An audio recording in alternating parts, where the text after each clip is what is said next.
Okay, this is going to be a fun one. First of all, wearing my bowler cap. I'm trying to change things up a little bit. You've seen the ski cap, you've seen the fedora, and now it's time to go bowling. All right, so let's do this. Why being married is no better than being single. So, for those of you who do not know, uh, I was dating for 11 years in that world, and the judgments that you receive when you are trying to find the one to be with is insane. People, strangers, acquaintances, will come up to you and make comments of, so what's wrong with you?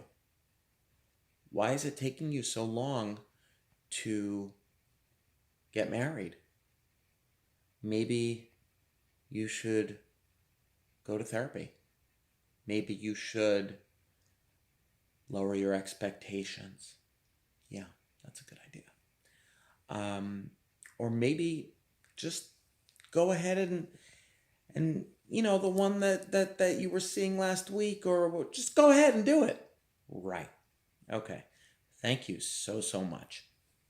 I had some other choice words in my head that I wanted to say to these individuals and people.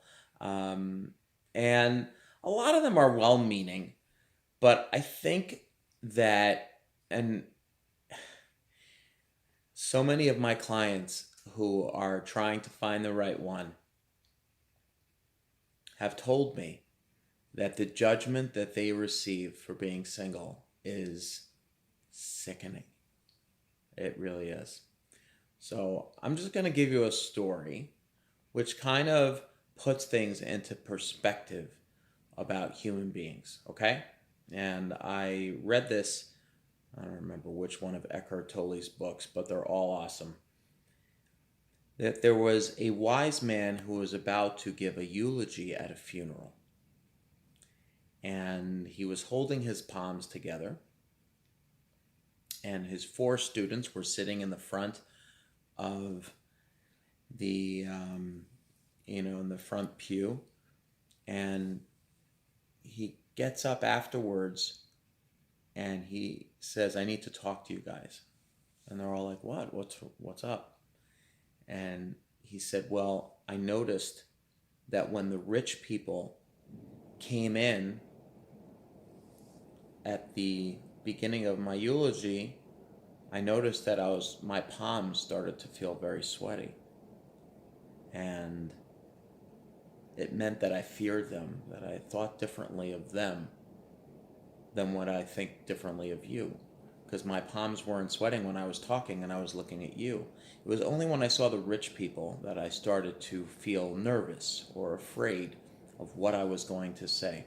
So I can no longer be your teacher, because if I view them differently than I view you, that's not what it means to be a teacher." So he left them, and he came back a few years later after experiencing more enlightenment and said, "Now I can be your teacher." This basically allows us to see that human beings as a whole create identities in their minds, which makes them feel different than one another. So I'm a this and you're a that, and since I'm a this and you're a that, I'm better than you. Okay?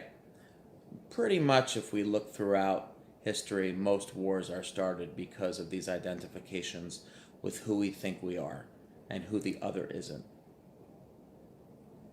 Being single or being married is an identification. There's absolutely no difference. You're not any better or any worse. It's a life situation that you go through.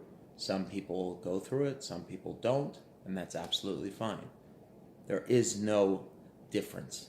Yes, you can have different experiences, yes, but in terms of these identifications that being married is better than being single, this is why people get judged and this is why people suffer.